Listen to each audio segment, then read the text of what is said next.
ऐसे बड़े बड़े ऋषि मुनि त्यागी बैरागी भी कहीं भी पहुंच जाए, मगर बिना गुरु का सब बेकार। सुखदेव मुनि सा त्यागी बैरागी हुआ न कोई होवे, जनक विदेही गुरु ठहराए, पल में भरम सब होई, और सतगुरु के बिना राह न पावे कोई। रामचंद्र अवतार कहाए इनसे बड़ा न कोई, और गुरु वशिष्ठ से जाकर पूछे जीवन मुक्ति कैसे हुई, और सतगुरु के बिना राह न पावे। इसलिए गुरु, लेकिन हम लोग क्या करते हैं, अरे 4 दिन 5 दिन रहे, साल 2 साल 4 साल 5 साल गुरु के शरण में, उसके बाद हम लोग को क्या लगता है, अरे सब देख लिया हो गया, नहीं। जबकि क्या हमारे संत ग्रंथ क्या कहते हैं कि 12 बरस रहो संतों की टोली, कितने 12 बरस रहो संतों की टोली, और तब समझो एक बोली। 12 साल रहने पर एक बात समझ में आएगी, एक, उसमें भी गारंटी नहीं दे सकते। पूरे जीवन बीत जाते हैं, पूरा युग बीत जाता है, लोग महापुरुष सगुन को निर्गुण रूप सुलभ अति सगुन न चीन्हे। सगुन को पहचानना इतना आसान बात नहीं। ऐसा वो काम ही करेंगे, ऐसा कर्म करेंगे जिससे आपकी बुद्धि क्या होगी, भ्रष्ट हो जाता है, जीव अपने पथ से भ्रष्ट हो जाता है, और अंत में वही परमात्मा उसे दुश्मन दिखाई देने लगते। जैसे नारद मुनि को हो गया, नहीं कि नारद मुनि को जब मोह होगा, क्योंकि नारद मुनि जो थे उसने सोचा हम सब कुछ क्या किए, जीत लिए हैं, काम क्रोध लोभ मोह सब क्या हो गया, जीत चुके हैं। और वास्तव में जीत ही लिया था। भगवान शंकर ने जब तप किया ना, तो काम को तो जीता, क्रोध को नहीं जीत पाए।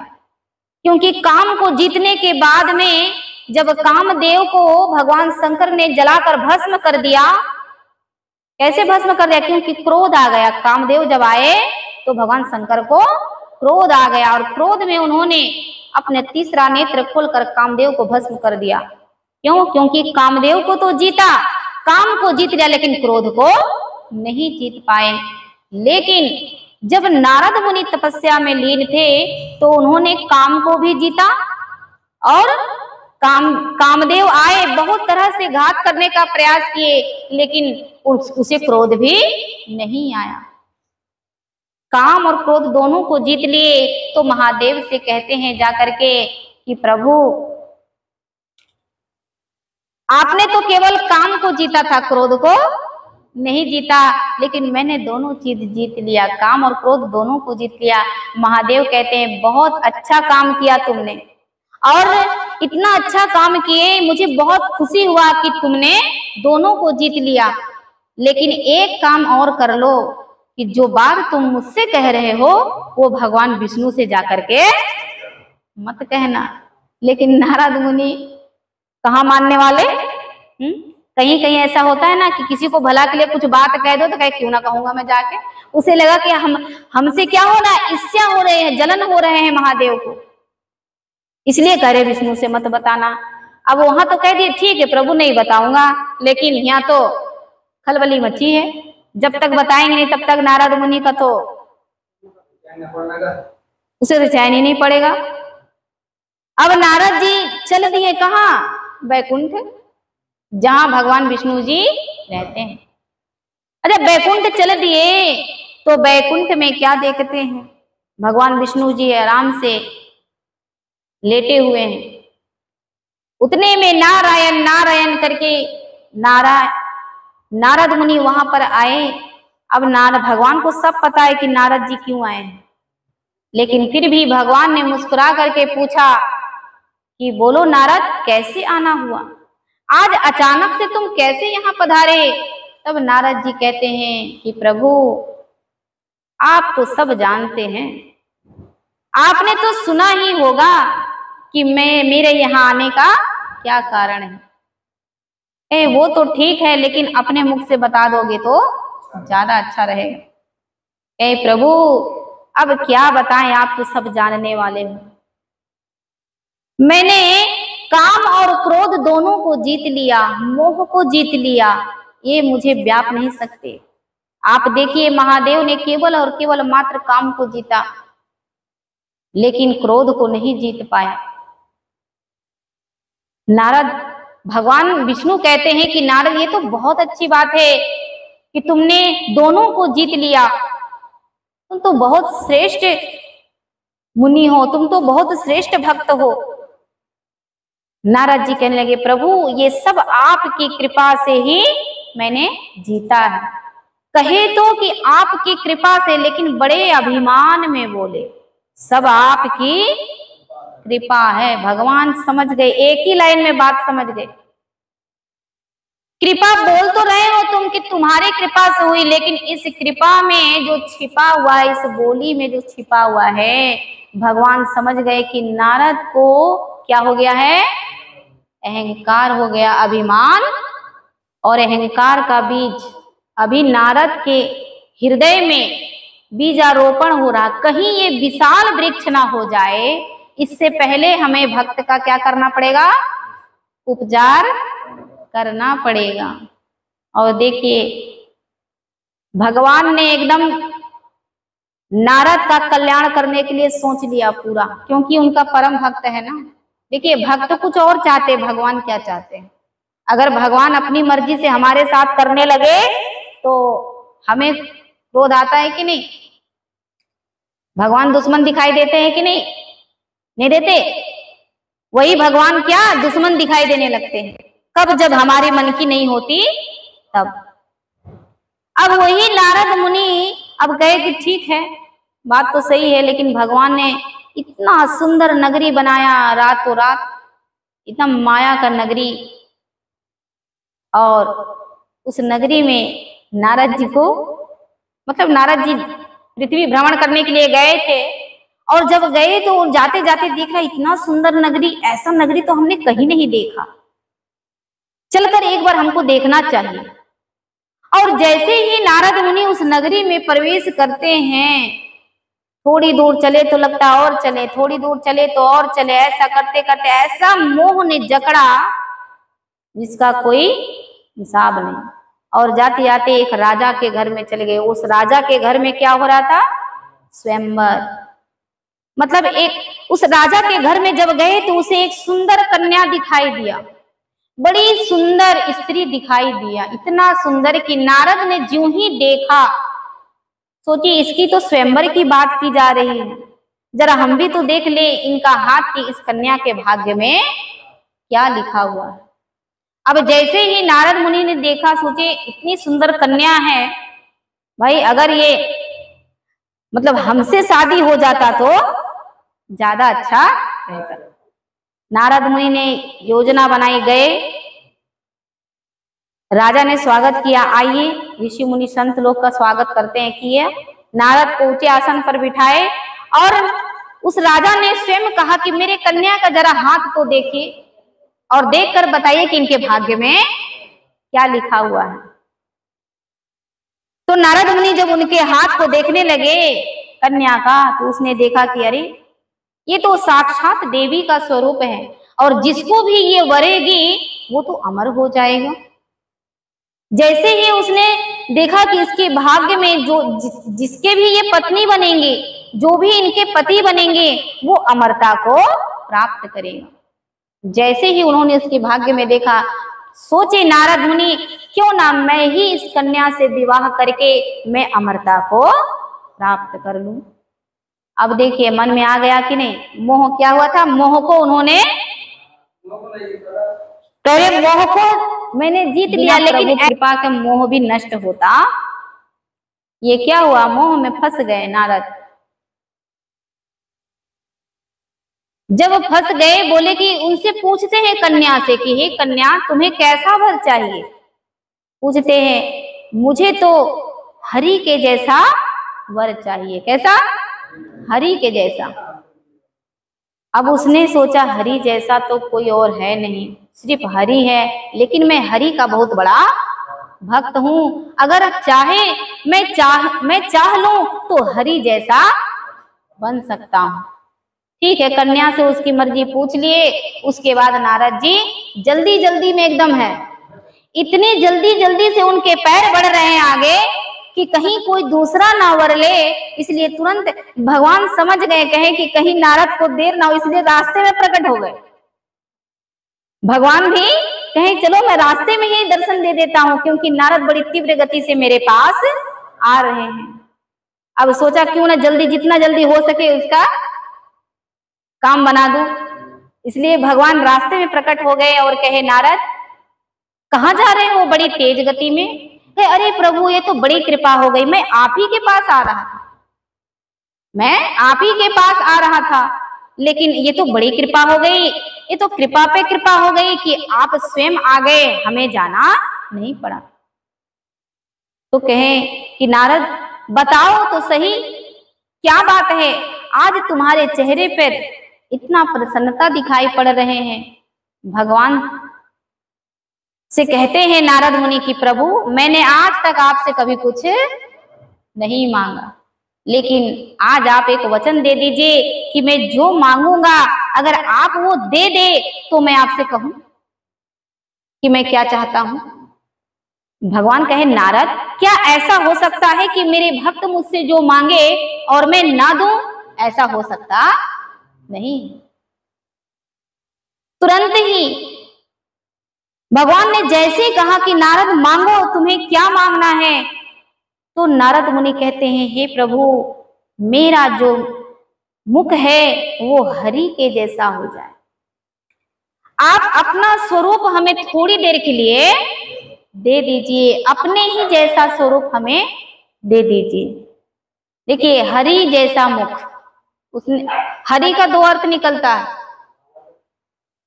एक तो हरि वो जो हरण करता है हमारे दुख को कष्ट को जो हरण करता है उसे भी हम हरि कहते हैं, और एक हरि जो बंदर को भी हम हरि ही कहते हैं, जो बानर होते हैं ना उसका भी हम हरि ही कहा जाता है। जब कहे हरि जैसा मुख दे दो तो हरि का अर्थ क्या होता है? बंदर। इसलिए भगवान ने सोचा हरि तो मेरे जैसा तो है, लेकिन मैं अपना स्वरूप तो दे नहीं सकता क्योंकि नारद का कल्याण भी तो भगवान कहे कि नारद क्या तुम सोच समझ कर मांग रहे हो? जो भी मांग रहे हो? हाँ प्रभु मैं सोच समझ कर, लेकिन मुझे पता नहीं है इतना कि मैं क्या मांग रहा हूं, लेकिन जही विधि होई नाथ हित मोरा अकरहूं सुबेग दास में तोरा। हे प्रभु जही विधि, जिस विधि से मेरा हित हो जाए वही आप कीजिएगा, क्योंकि मैं आपका दास हूं। जैसे ही भगवान ने इस शब्द को सुना कि जही विधि हो ही नाथ हित मोरा, भगवान मन ही मन प्रसन्न हुए। नारद यही तो मैं चाहता था कि तुम अपने मुख से यही बात बोलो। क्यों?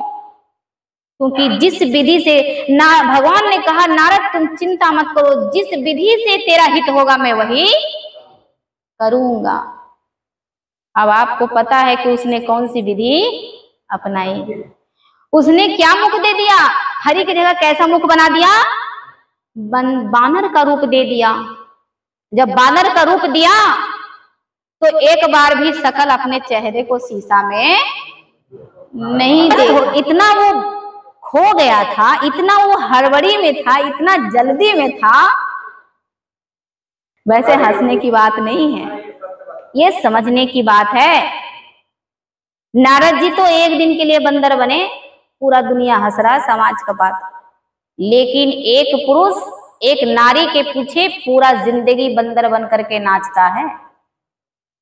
इसलिए भगवान ने एक दिन के लिए बोला नारद तुम मेरे भक्त हो, इसलिए एक दिन के लिए तुझे बंदर बनाता हूं, तुम देखो क्या दशा होती है। मैं तुझे हमेशा के लिए बचा रहा हूं बंदर बनने से। क्यों? क्योंकि एक पुरुष एक नारी के पीछे हमेशा पूरा जीवन बंदर के भांति नाचते रहते हैं, उसके पीछे आगे पीछे।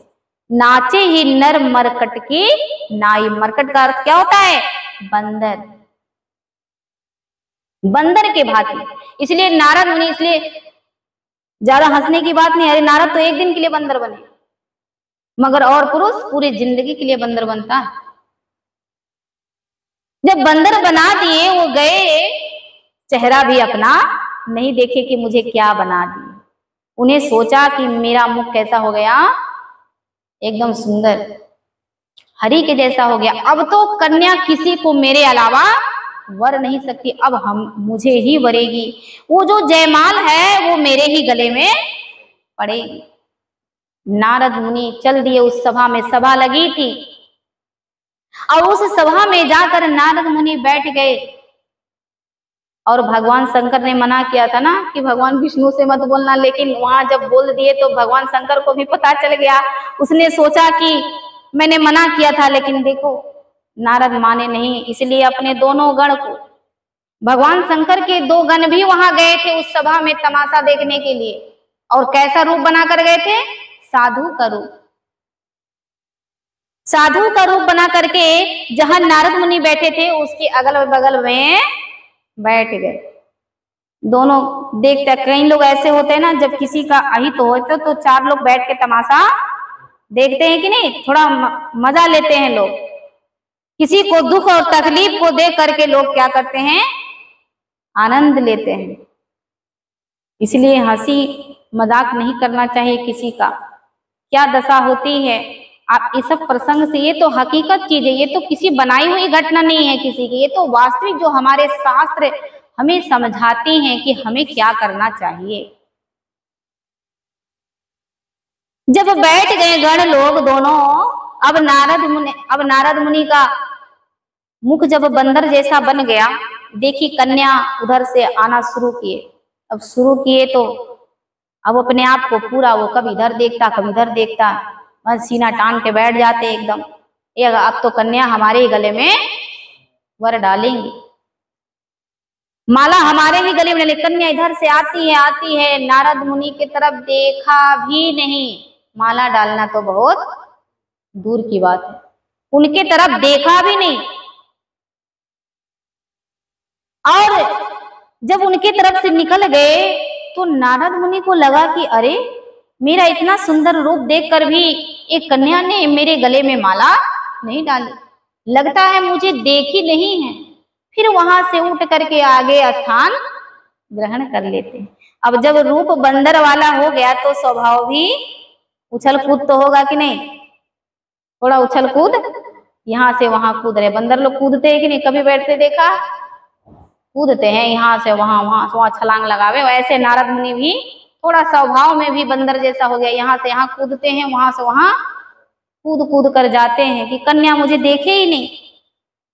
फिर आगे जाके बैठते हैं, फिर कन्या उनके आंख से निकल जाते, बोले अरे फिर नहीं देखा, फिर वहां से कूद के वहां बैठा। ऐसे बैठते बैठते अंत में अब दोनों जो गण थे उनके बगल में बैठकर दोनों आपस में बात कर रहे थे। क्या बात कर रहे? कहने देखो बगल का जो राजकुमार है वो कितने सुंदर लग रहे हैं, ऐसा लगता है कि जो कन्या है इन्हीं के गले में माला डालेंगी, हमें ऐसा लगता है। अब उनके बात को सुनकर और नारद मुनि थोड़ा खुल रहे हैं कि भाई ये लोग सही बोल रहे हैं, सुंदर तो हम है ही, और फूले नहीं समा रहे हैं। लेकिन कन्या वैसे घूमती रही और आप सबको पता है कि उसके गले में माला। अंत में भगवान विष्णु साक्षात आए एक राजा का रूप लेकर, और राजकुमार दूर खड़ा, और वो देवी, वो तो कोई थी नहीं, साधारण स्त्री नहीं थी, वो देवी का स्वरूप थी, देवी लक्ष्मी साक्षात थी। वो तो केवल नारद का अहंकार दूर करने के लिए इतना सारा लीला रचा गया था। और ज्यों ही लक्ष्मी ने देखा भगवान विष्णु को, तुरंत उनके गले में जाकर माला डालते हैं। उस राजा के गले में ज्यों ही माला डाले, नारद को क्रोध से भर गया नारद, और कहे कि हे राजन तुम कौन हो, अपनी वास्तविक स्वरूप में आओ। और जैसे ही अपने वास्तविक स्वरूप में आते तो साक्षात श्री हरि विष्णु हैं। कहे विष्णु तुमने मेरे साथ छल किया है। अब देखिए जिससे भगवान की वो पूजा दिन रात करते थे, उसे श्राप देने से भी पीछे नहीं हटे, वही भगवान को भला बुरा कहने लगे। कहे विष्णु तुमसे किसी का सुख देखा नहीं जाता, अरे तुम्हारे साथ लक्ष्मी थे, शंकर के साथ पार्वती हैं, ब्रह्मा के साथ सरस्वती हैं। अगर हमारे साथ ये स्त्री रह जाती तो आपका क्या बिगड़ जाता? परंतु आप किसी का सुख नहीं देखना चाहते। आप नहीं चाहते कि कोई भक्त सुखी हो, अपना जीवन सफल करे। बस आपको बहुत ईर्ष्या और जलन है, आप किसी का घर बसने नहीं देते। उल्टा सीधा बोलने लगे और कहते हैं कि हे भगवान, जिस प्रकार से आज मैं नारी के वियोग में मैं रो रहा हूँ, तड़प रहा हूँ, एक दिन ऐसा समय आएगा कि आप भी एक स्त्री के लिए, एक नारी के लिए आप भी रोएंगे और तड़पेंगे। ये श्राप नारद मुनि का लगा, जो त्रेता में जब भगवान श्री राम जी आए तो जब सीता का हरण हुआ तो पूरा नारी के वियोग में तड़पती है।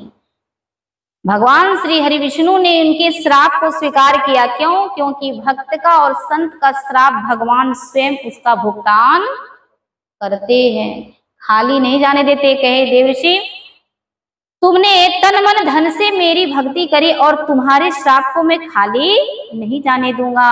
लेकिन हे नारद, तुम याद करो, तुमने कहा था कि जिस विधि से मेरा हित हो तुम वही करना। हे नारद, इसी में तुम्हारा बोले जैसा तुम्हारा हित। अब भगवान के जड़ से उनकी जो बीमारी लगी थी, जड़ से उखाड़ करके फेंका, श्राप दे दिया, श्राप को पूर्ण किया। इसीलिए कहते हैं संतों का दिया हुआ श्राप भगवान पूर्ण करते हैं, श्राप हो या फिर आशीर्वाद। कुछ भी आप इतिहास उठाकर देखिए, अगर भगवान कहीं गए तो भी संतों का आशीर्वाद है, और कहीं अगर श्राप किसी को लगा तो भी उसके पीछे संत का ही हाथ है।